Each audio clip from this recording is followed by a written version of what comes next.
Hello, this is Larry Waddell coming to you from my home. I am doing a debate for Oklahoma Wesleyan University. Sorry about the blinding glare of my forehead, but when you get old, your hair falls out.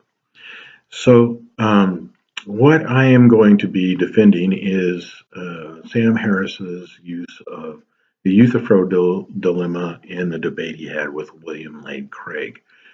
Sam Harris is one of the new atheists.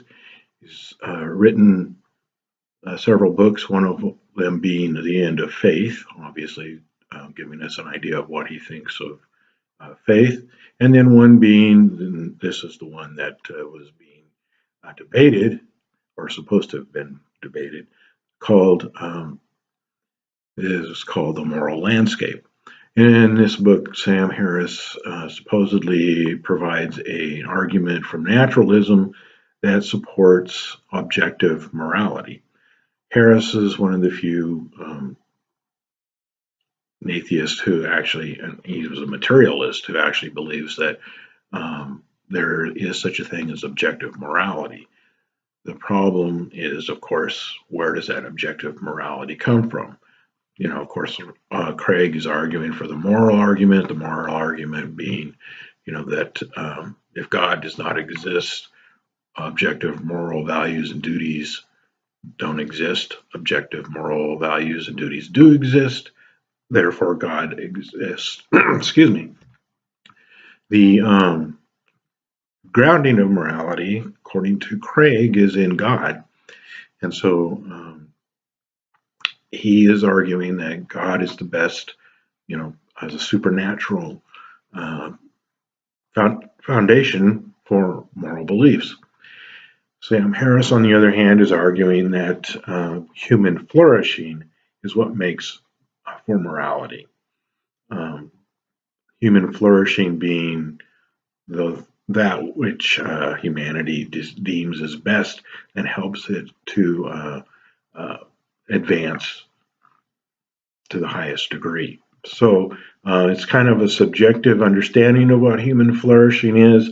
It's whatever, I guess, science can tell us about those things that cause us to flourish as human beings. Of course, Harris could not actually defend any of his arguments, and it appeared from the beginning of the debate that Harris didn't really intend on defending any of his arguments. He basically appeared to have come to the debate with the intent of attacking Christianity, talking about the immorality of God, how the Old Testament God is evil, how Christians are part of a death cult because Christ was crucified on our behalf to save all of humanity. He believed that this makes us part of a death cult, and that somehow we are in favor of death because of that.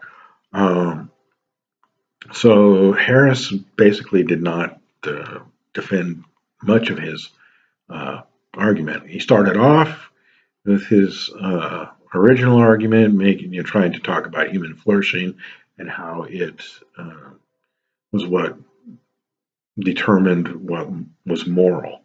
But when Craig came up with an argument that apparently was a defeater for the entire argument, stating that with human flourishing, actually the evil people can become at the top of the peaks, and that can become those who dictate what morality is, and that those who do good can fall on the bottom of peaks. Because Harris talked about there being peaks and valleys of morality, and the peaks were supposed to be good, and the valleys were supposed to be evil. But there was nothing that determined what the good was. So basically, it went back to subjectivism.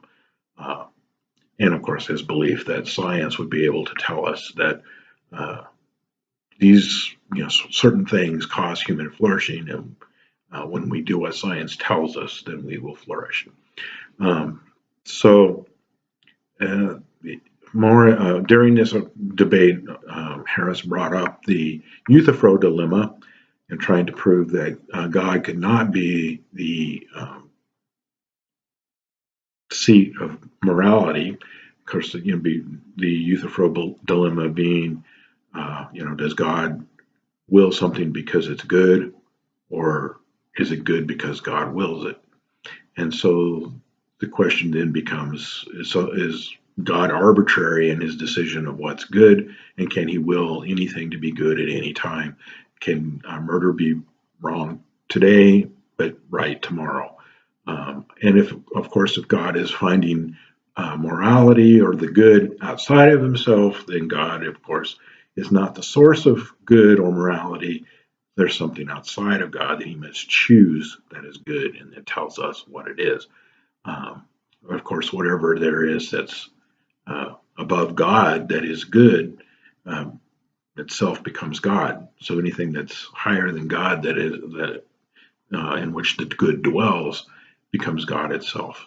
So, of course, we know that the argument against this is that it's a false dilemma, that we don't have to choose either one of these arguments, that or choices, that we can choose a third choice, and that is that God being the highest being imaginable, that he is the greatest good that humanity can imagine, and that good dwells in him, and that he is the definition of good, and that there's nothing outside of him that makes him good, can be our choice. And God therefore wills what is consistent with his goodness, and gives us divine commands in order to teach us what it is that he wills for us, and what he requires of humanity.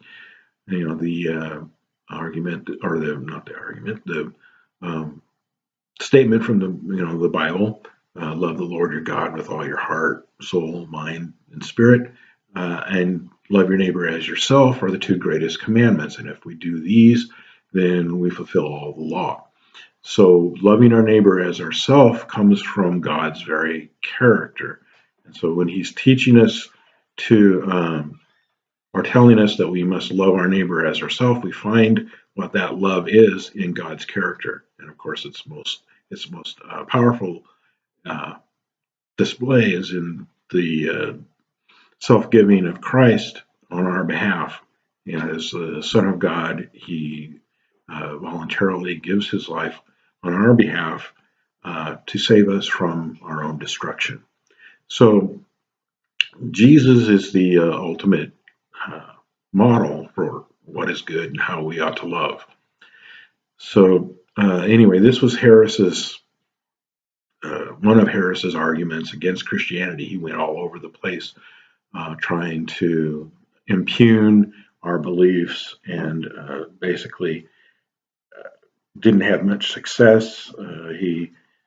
Craig at the end gave cursory rebuttals of all of his arguments against Christianity, giving good reason for us to believe that Harris's critiques were arbitrary, they weren't well founded, and they were not well argued. So this is my argument for God being the good, and against the Euthyphro dilemma. I hope that this has helped, and that you can find it entertaining. And again, I hope you weren't blinded by my white forehead. Have a good evening, and I will see you in the movies.